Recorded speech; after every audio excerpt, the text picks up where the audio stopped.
علماء کی تحقیر کرنے والا، علماء کی تذلیل کرنے والا جب مر جائے تو چند گھنٹوں کے بعد اس کی قبر کو کھول کر دیکھ لینا، رب اس کے چہرے کو قبلے کی طرف سے پھیر دے گا، قبلے کی طرف سے پھیر دے گا۔ پھر اور علماء نے لکھا ہے کہ جو اللہ کی نشانیوں کی ناقدری کرتا ہے، رب تعالیٰ موت کے وقت اس سے ایمان کی دولت چھین لیتے ہیں، ایمان پر خاتمہ نہیں ہوتا۔ اس لیے علماء کے خلاف گفتگو کرنے سے پہلے 1000 بار سوچنا۔ وہ جس مرضی مکتبہ فکر سے ہے، وہ جس مرضی شعبہ سے تعلق رکھتا ہے وہ عالم دین، یہ معاملے کل قیامت کے دن کھلیں گے، کون ہارا اور کون جیتا۔ درود شریف پڑھ لیں۔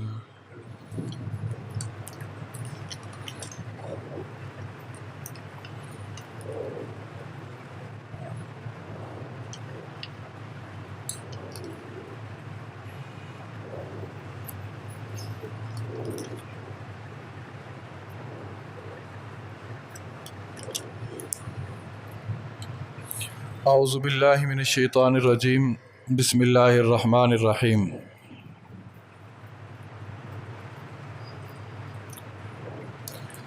وَلَقَدْ كَذَّبَ أَصْحَابُ الْحِجْرِ الْمُرْسَلِينَ وَآتَيْنَاهُمْ آيَاتِنَا فَكَانُوا عَنْهَا مُعْرِضِينَ وَكَانُوا يَنْحِتُونَ مِنَ الْجِبَالِ بُيُوتًا آمِنِينَ فَأَخَذَتْهُمُ الصَّيْحَةُ مُصْبِحِينَ فَمَا أَغْنَى عَنْهُمْ مَا كَانُوا يَكْسِبُونَ وَمَا خَلَقْنَا السَّمَاوَاتِ وَالْأَرْضَ وَمَا بَيْنَهُمَا إِلَّا بِالْحَقِّ وَإِنَّ السَّاعَةَ لَآتِيَةٌ فَاصْفَحِ الصَّفْحَ الْجَمِيلَ إِنَّ رَبَّكَ هُوَ الْخَلَّاقُ الْعَلِيمُ۔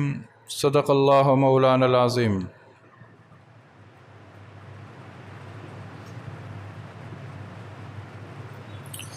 میرے انتہائی واجب الاحترام سامعین اعظام، اللہ رب العزت کا لاکھ لاکھ شکر اور اس کا احسان و فضل و کرم ہے کہ اس نے ہمیں محض اپنی توفیق، اپنے کرم، اپنے فضل سے اپنے گھر میں آنے کا موقع عطا فرمایا، اور پھر خلاق عالم نے اس پرفتن دور کے اندر رمضان المبارک کے آخر عشرے میں اپنے گھر میں بٹھا کر اپنا پاک کلام سننے اور سمجھنے کی توفیق نصیب فرما دی۔ یہ خلاق عالم کا بہت بڑا احسان ہے۔ وقت تو گزر جانا ہے، وقت کو روکنا کسی کے اختیار میں نہیں ہے، لیکن وہ انسان بڑا خوش نصیب ہے کہ جس نے گزرتے ہوئے وقت کو قیمتی بنا لیا، جس نے گزرتے ہوئے وقت کو قیمتی بنا لیا، یعنی اس وقت کے اندر ایسے اعمال کر لیے کہ کل قیامت کے دن وہ وقت اس کے حق میں گواہی دینے والا بن گئے۔ تو یہ جو وقت گزر رہا ہے یہ ہمارے حق میں گواہ بن رہا ہے۔ اس وقت آپ اللہ کے گھر میں بیٹھے ہوئے ہیں اور اللہ کے گھر میں بیٹھ کر آپ اللہ کا ذکر سن رہے ہیں، تو یہ اللہ رب العزت کا خاص انعام ہے۔ جو آیات ابھی آپ حضرات نے سماعت فرمائی ہیں، یہ سورہ ہجر ہے، 14واں پارہ ہے۔ اس سے پہلے گزشتہ درس کے اندر آپ حضرات نے قوم لوط کے متعلق سماعت فرمایا تھا۔ قوم لوط کے متعلق ان کا کیا گناہ تھا کہ وہ مرد سے اپنی نفسانی خواہشات کو پورا کرتے تھے، مرد سے جنسی خواہشات کو پورا کرتے تھے، تو اللہ رب العزت نے ان پر وہ دردناک عذاب بھیجا کہ انہیں رہتی دنیا تک عبرت کا نشان بنا دیا۔ صبح سویرے زلزلہ آیا، پھر اللہ ان کو اٹھا کر آسمانوں کی طرف لے گیا، اور پھر اللہ رب العزت نے آسمانوں کے قریب لے جا کر انہیں زمین پہ پٹخ دیا، اور پھر ان پر پتھروں کی بارش ہوئی تھی۔ یہ اس قوم پر عذاب ہوا تھا۔ آج جو لوگ روزہ نہیں رکھتے، آج جو لوگ اللہ کی نافرمانی کرتے ہیں، آج جو لوگ اللہ کو بھلائے بیٹھے ہیں، آج جو لوگ قیامت کو نہیں مانتے، آج جو لوگ مرنے کے بعد جی اٹھنے پر ایمان نہیں رکھتے، وہ پڑھ لیں ان اقوام کے حالات کہ رب تعالیٰ نے ان کے ساتھ کیا کیا تھا۔ یہ تو نبی کا صدقہ ہے، سچی بات ہے، یہ تو نبی کا صدقہ ہے کہ ہمارے گناہ عیاں نہیں ہو رہے، وگرنہ حالات تو ایسے ہیں کہ ہر کسی کی پیشانی پہ لکھا ہوتا کہ رات کو اس نے گناہ کون سا کیا ہے۔ یہ تو نبی کا صدقہ ہے، یہ تو نبی صلی اللہ علیہ وسلم کی دعاؤں کا صدقہ ہے، یہ تو اللہ کا اپنے حبیب کی امت کے ساتھ پیار کا رشتہ ہے۔ اس وجہ سے اللہ نے گناہوں کو چھپا کے رکھا اور کہا کہ ان کے گناہوں کو دنیا کے اندر ظاہر نہیں کروں گا، یہ ان کی سزاؤں کا معاملہ دنیا میں نہیں ہوگا، ان کا معاملہ آخرت میں ہوگا، اور آخرت میں بھی پردوں کے پیچھے ہوگا، وہاں بھی ساری امت کے سامنے نہیں ہوگا، وہاں پر بھی پردوں کے پیچھے ہوگا۔ تو اللہ نے یہ انعام فرمایا۔ تو یہ جو واقعات قرآن کے اندر سنائی جاتے ہیں یا ہم سنتے ہیں، یہ ہمارے لیے باعث عبرت ہونا چاہیے۔ آج جو آیات میں نے آپ حضرات کے سامنے تلاوت کی ہیں، ان آیات کے اندر قوم صالح کا ذکر ہے، قوم سمود، حضرت صالح علیہ السلام کی قوم، اس کا ذکر ہے۔ کیا ذکر ہے؟ اور یہ قوم صالح تھی کون؟ آج ایک انسان کہتا ہے نا میرے پاس بڑی کاریگری ہے، میں بڑا ہنرمند ہوں، میں بڑا ہنرمند ہوں۔ سب سے زیادہ ہنر اللہ نے جس قوم کو عطا کیا وہ قوم سمود تھی۔ صنعت و حرفت، زبردست کاریگری، ایسی کاریگری ان کے پاس تھی کہ یہ پہاڑوں کو کاٹ کر خوبصورت محلات تعمیر کر لیا کرتے تھے۔ بڑے بڑے محلات ان لوگوں نے تعمیر کر رکھے تھے، پہاڑوں کو تراشتے تھے اور نقش و نگار بناتے تھے، ایسے خوبصورت محل بناتے تھے کہ جہاں چوری کا اندیشہ نہ ہوتا تھا۔ یہ حرفت، یہ صنعت، یہ ملکہ اللہ تعالیٰ نے قوم سمود کو عطا کیا، لیکن اللہ تعالیٰ نے پھر اسی قوم کو عبرت کا نشان بھی بنایا۔ کیوں؟ اللہ پہلے دیتا ہے، آزماتا ہے، آزمائش پہ پورا نہ اترو اللہ چھین لیتا ہے، اللہ واپس کر لیتا، جو واپس لے لیتا ہے۔ نعمتوں کی بے قدری کرنے والوں سے نعمتیں چھن جایا کرتی ہیں، نعمتوں کی بے قدری کرنے والوں سے نعمتیں چھن جاتی ہیں۔ اس قوم نے نعمت کی ناقدری کی، اللہ نے نعمت چھین لی۔ اور یہ وہ قوم ہے کہ جب وقت کے نبی نے انہیں سمجھایا کہ بھئی یہ جو غلط کام تم کرتے ہو یہ نہ کرو، شرک نہ کرو، اللہ کے سوا اوروں کے در پر سر نہ جھکاؤ، اللہ سے مانگو، مرنا ہے، موت ہے، اس کے بعد کی زندگی ہے، اس کی تیاری کرو۔ تو یہ قوم آگے سے جواب کیا دیتی تھی؟ ہم نہیں مانتے، ہم نہیں مانتے، جب وقت آئے گا تو دیکھی جائے گی۔ پھر اس قوم نے کہا کہ اگر تو واقعی اپنے دعوے کے اندر سچا ہے، واقعی کوئی رب ہے، تو اس رب کو کہو یہ سامنے پہاڑ ہے، اس پہاڑ سے ایک اونٹنی نکلے، اور اونٹنی اس حال میں نکلے کہ وہ گابن ہو، اور اونٹنی نکلنے کے ساتھ ہی بچے کو جنم دے دے۔ اگر یہ کر سکتے ہو اور یہ ہو جاتا ہے تو ہم اس منظر کو دیکھ کر تجھ پر ایمان لے آئیں گے، اس منظر کو دیکھ کر تم پر ایمان لے آئیں گے۔ اب حضرت صالح علیہ السلام، نبی کا نام کیا ہے؟ حضرت صالح علیہ السلام، اللہ سے درخواست کی اے اللہ یہ کر دے۔ معجزہ رونما ہونا یہ اللہ کے ہاتھ میں ہے، کرامت کا ہونا یہ ولی کے ہاتھ کے اندر ہوتا ہے، معجزہ صرف اور صرف نبی کے ہاتھ سے ہو سکتا ہے، اور اللہ چاہتا ہے تو ہوتا ہے، کرامت بھی اور معجزہ بھی اللہ چاہتا ہے تو ہوتا ہے، لیکن معجزے کا تعلق نبی کے ساتھ ہے اور کرامت کا تعلق ولی کے ساتھ ہے۔ تو معجزے کا جب بھی ذکر کیا جائے گا کہ معجزہ رونما ہوا تو پتہ یہ ہمارے ذہن کے اندر ہونا چاہیے کسی نبی کا واقعہ ہے، کسی نبی کا واقعہ ہے۔ تو حضرت صالح علیہ السلام نے دعا کی، اللہ نے حضرت صالح علیہ السلام کی دعا کو قبول کیا، کہا فلاں وقت کو پہاڑ کے سامنے چلے جانا، اونٹنی نکلے گی۔ قوم آ گئی پہاڑ کے سامنے، اونٹنی نکلی، گابن اونٹنی نکلی، اور اونٹنی نے نکلنے کے ساتھ ہی بچے کو جنم دے دیا۔ خدا کی قدرت دیکھیں، پہاڑ سے آج انسان پریشان ہے رزق کے معاملے میں، اولاد کے معاملے میں، دیگر معاملات کے اندر۔ جو رب حضرت صالح علیہ السلام کے لیے پہاڑ سے، پتھر سے زندہ اونٹنی نکال سکتا ہے، اور وہ بھی گابن، اور پھر ایسی اونٹنی کے نکلنے کے ساتھ ہی بچے کو جنم دے دے، کیا وہ رب اپنے حبیب کے امتی کو بھوکا مار دے گا؟ آج روزہ نہیں رکھتے اس لیے کہ کام کے اندر حرج ہوگا، محنت مزدوری میں ہم کر نہیں سکیں گے، گھر کا خرچہ کیسے چلے گا؟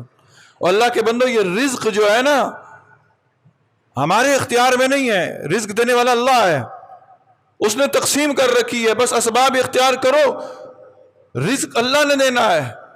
جب اللہ نے دینا تو اللہ کے مان کے چلو۔ تو صالح علیہ السلام کی اونٹنی نکلی، اونٹنی نکل آئی، دیکھا بچے نے جنم دیا، بچے کو جنم دیا۔ حضرت صالح علیہ السلام نے کہا کہ دیکھو اب تمہارے معجزہ مانگا، اللہ نے معجزہ دکھا دیا، اب ایمان لے آؤ۔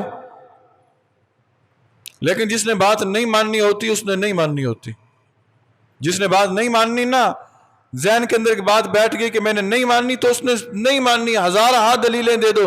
اگلوں نے زندہ اونٹنی نکلتے ہوئے دیکھی پھر بھی ایمان نہیں لائے، کہا کہ نہیں ہم ایمان نہیں لے کر آتے، ہم ایمان نہیں لے کر آتے۔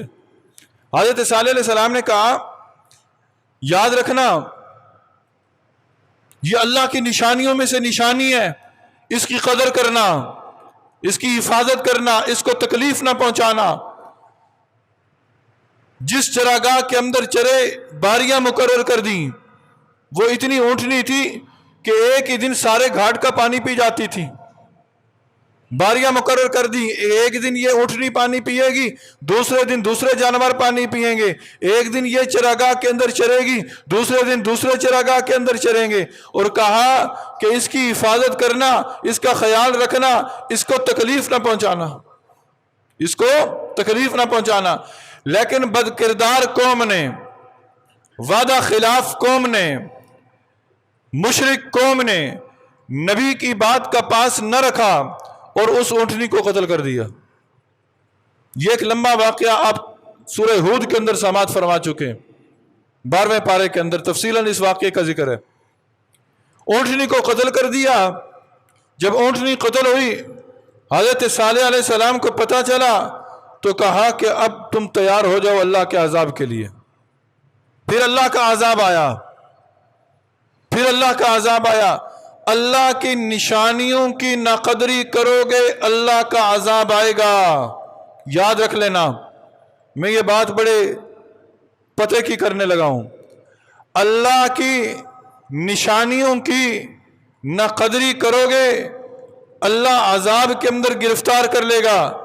اب عذاب یہ نہیں، اب اس قوم پر کوئی بڑے عذاب نہیں آئیں گے، کوئی پتھر نہیں برسیں گے، کوئی آگ کی بارش نہیں برسے گی، وگرنہ اعمال ہمارے ویسے ہی ہیں۔ کیسے آئیں گے؟ اللہ الجھا دے گا دنیا میں، دین کے لیے وقت ہی نہیں نکلے گا، اتنا مصروف کر دے گا کہ تمہیں دین کے لیے ٹائم ہی نہیں ملے گا، نماز کے لیے ٹائم نہیں ملے گا، قرآن کی تلاوت کے لیے ٹائم نہیں ملے گا، اللہ کو یاد کرنے کے لیے ٹائم نہیں ملے گا۔ یہ اللہ کی طرف سے آزمائشیں ہیں، اور اللہ کی نشانیاں کیا کیا ہیں؟ یہ مسجدیں اللہ کی نشانیاں ہیں، ان کی بے حرمتی کرو گے گرفت میں آ جاؤ گے۔ بہت ساری چیزیں ہیں، انہی چیزوں میں علماء، اہل حق، اہل علم جو ہے یہ اللہ کی نشانیوں میں سے نشانی ہے۔ کسی بھی عالم کی تحقیر نہ کرنا۔ امام نووی رحمہ اللہ نے لکھا ہے، بڑی سخت بات ہے، امام نووی رحمہ اللہ نے لکھا ہے جس نے کسی عالم کی تحقیر کی وہ عالم یہ نہیں کہ وہ ممبر پر بیٹھنے والا عالم ہے، یا وہ حدیث کو بیان کرنے والا عالم ہے، یا وہ قرآن کی تفسیر کو بیان کرنے والا عالم ہے، نہیں، وہ مسجد کا امام ہے، مسجد کا مؤذن ہے، مسجد کا خادم ہے، دین سے جڑا ہوا ہے، عام ناظرہ پڑھانے والا ہے، عام بچوں کو پڑھانے والا ہے، لیکن اللہ کے دین سے جڑا ہوا ہے، اللہ کے دین کی تعلیم دیتا ہے۔ جس نے ان رشتوں کی تحقیر کی، تذلیل کی، سن لے حضرت امام نووی رحمہ اللہ، یہ وہ امام ہیں جنہوں نے حج کے مسائل پر سب سے پہلے کتاب لکھی تھی۔ وہ امام نووی رحمہ اللہ لکھتے ہیں کہ علماء کی تحقیر کرنے والا، علماء کی تذلیل کرنے والا جب مر جائے تو چند گھنٹوں کے بعد اس کی قبر کو کھول کر دیکھ لینا، رب اس کے چہرے کو قبلے کی طرف سے پھیر دے گا، قبلے کی طرف سے پھیر دے گا۔ پھر اور علماء نے لکھا ہے کہ جو اللہ کی نشانیوں کی ناقدری کرتا ہے، رب تعالیٰ موت کے وقت اس سے ایمان کی دولت چھین لیتے ہیں، ایمان پر خاتمہ نہیں ہوتا۔ اس لیے علماء کے خلاف گفتگو کرنے سے پہلے 1000 بار سوچنا۔ وہ جس مرضی مکتبہ فکر سے ہے، وہ جس مرضی شعبہ سے تعلق رکھتا ہے وہ عالم دین، یہ معاملے کل قیامت کے دن کھلیں گے، کون ہارا اور کون جیتا، ٹھیک ہے نا؟ کون ہارا اور کون جیتا یہ کل قیامت کا دن پتہ چلے گا۔ دنیا کے اندر چاہے وہ جس مکتبہ فکر سے ہے وہ عالم دین اور بیان کرتا ہے حق، اللہ کے واسطے تحقیر نہ کرنا، اپنی زبانوں پہ نہ الفاظ لے کر آنا، وگرنہ قوم صالح نے اللہ کی نشانیوں کی ناقدری کی، دنیا کے اندر لپیٹ میں آگے۔ اگر تم کرو گے تو اس طرح کے عذابات کے اندر پکڑے جاؤ گے۔ پھر ان پر ہوا کیا؟ فَأَخَذَتْهُمُ الصَّيْحَةُ مُصْبِحِينَ،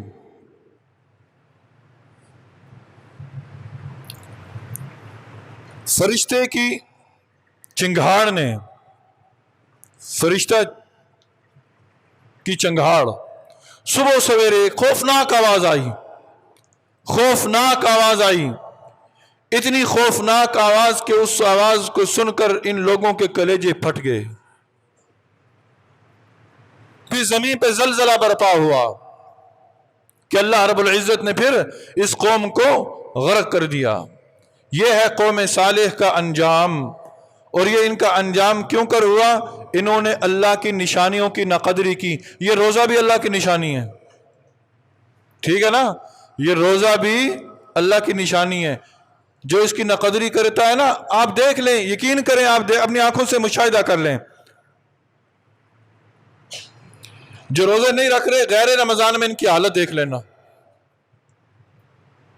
سکون نہیں ہے زندگیوں کے اندر، ساری زندگی سکون نہیں نصیب ہوگا۔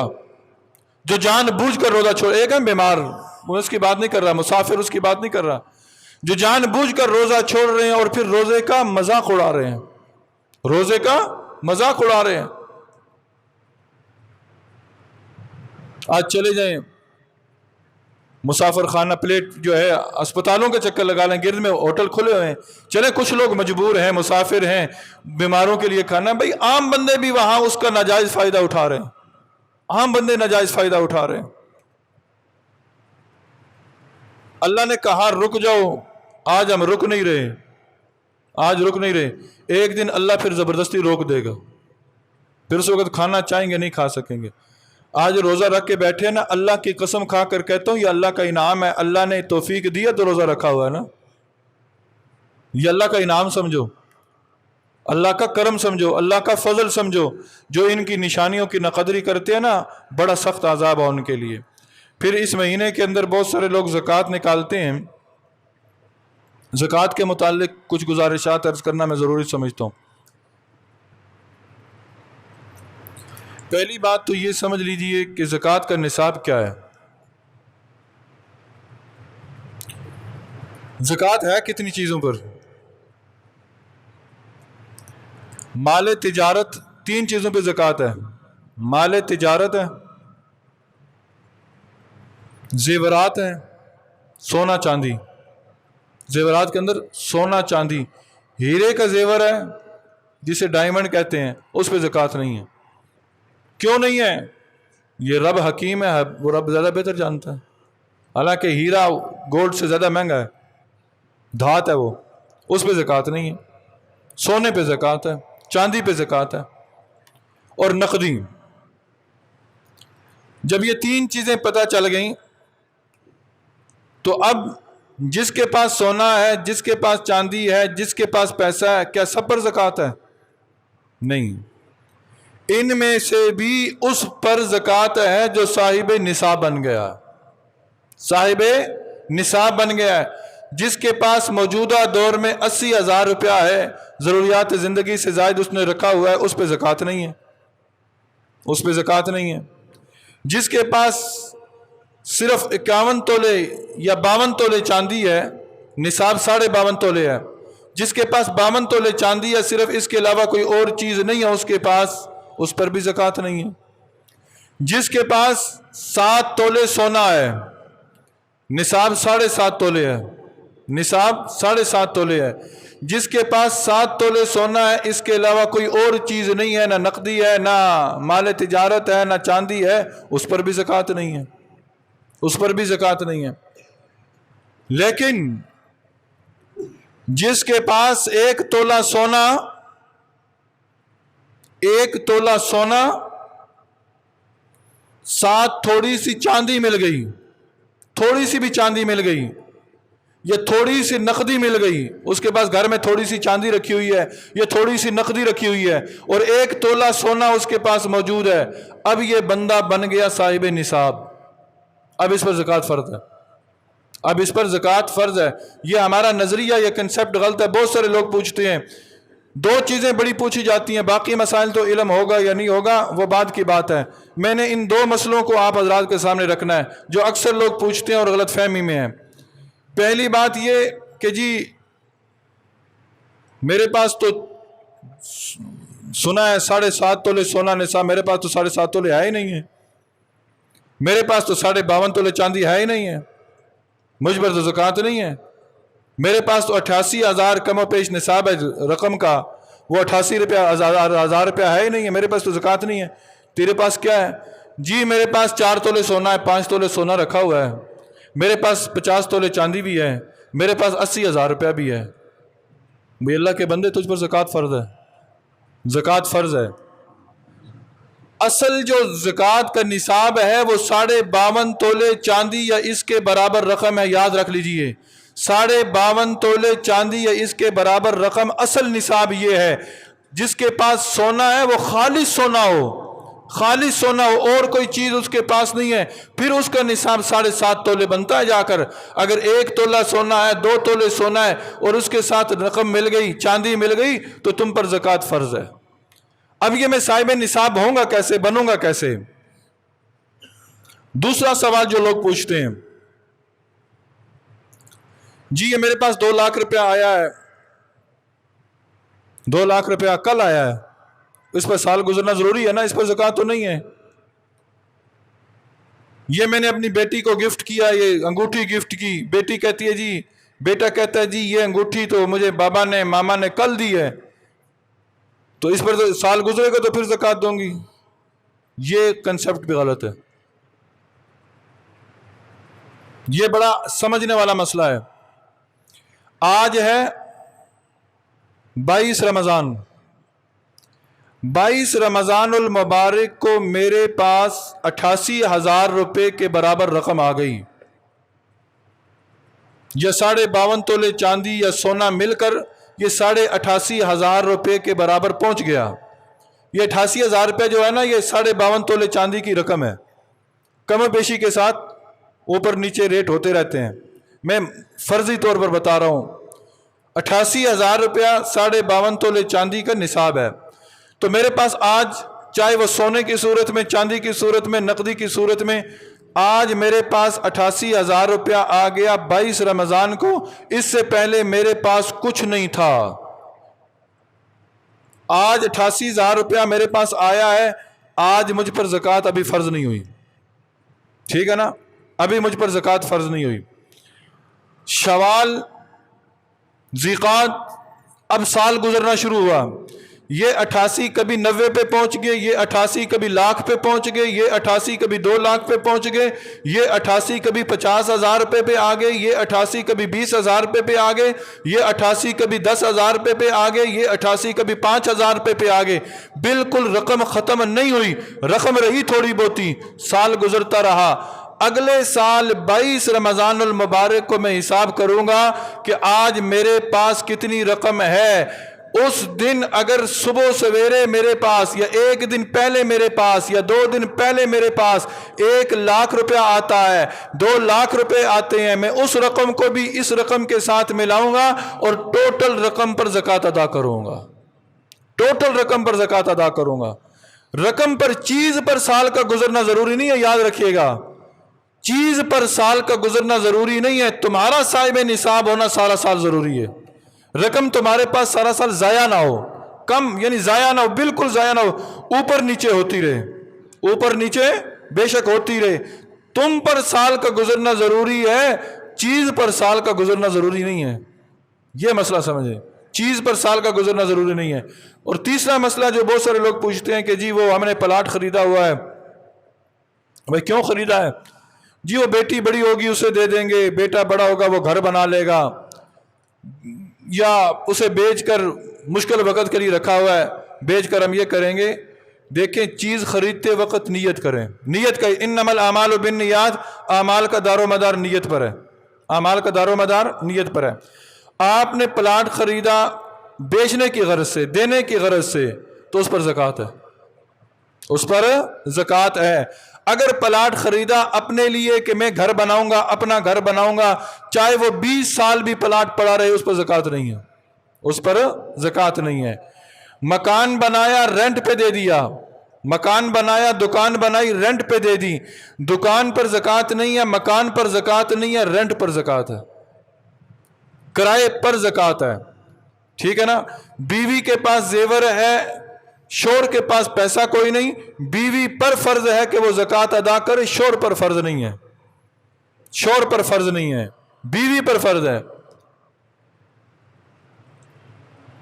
بھائی بھائی کو زکوٰۃ دے سکتا ہے، بھائی بہن کو زکوٰۃ دے سکتی ہے، بہن بھائی کو زکوٰۃ دے سکتی ہے، باپ ماں اولاد کو زکوٰۃ نہیں دے سکتے، پوتے پوتیاں، نانا نانی، دادا دادی، ان کو زکوٰۃ نہیں دے سکتے، اوپر والے رشتوں کو زکوٰۃ نہیں دی جا سکتی، نیچے والے رشتوں کو زکوٰۃ نہیں دی جا سکتی، ارد گرد کے رشتوں کو زکوٰۃ دی جا سکتی ہے، سیدات کو زکوٰۃ نہیں دی جا سکتی، سیدات کو، جو اپنے آپ کو سید کہتے ہیں نا، ان کو زکوٰۃ نہیں دی جا سکتی، ان کا احترام ہے، اکرام ہے، آپ ان کی مدد کرنا چاہتے ہیں، آپ دوسری رقم سے ان کی مدد کریں، ان کا مدد کرنا ضروری ہے، تعاون کرنا ضروری ہے۔ بہت سارے لوگ یہ کہتے ہیں کہ جی میں کاروباری ہوں، اس فلاں بندے نے میرے پیسے دینے تھے، فلاں بندے نے میرے پیسے دینے تھے، سال گزر گیا پیسے اس نے مجھے دیے نہیں، اچھا چلو ٹھیک ہے، میں نے زکوٰۃ بھی دینی ہے، میں کہتا ہوں کہ جی چلو اس رقم کو میں زکوٰۃ کے کھاتے میں لے کر اسے معاف کر دیتا ہوں، ایسے بھی زکوٰۃ ادا نہیں ہوتی، ایسے بھی زکوٰۃ ادا نہیں ہوتی۔ زکوٰۃ کے اندر 2 چیزیں شرطیں ہیں، ایک ہے نیت اور ایک ہے ملکیت، نیت کا ہونا بھی ضروری ہے اور ملکیت کا ہونا بھی ضروری ہے۔ بس یہ کچھ مسائل تھے جو عرض کرنے تھے، اللہ تعالی ہمیں عمل کی توفیق نصیب فرمائے۔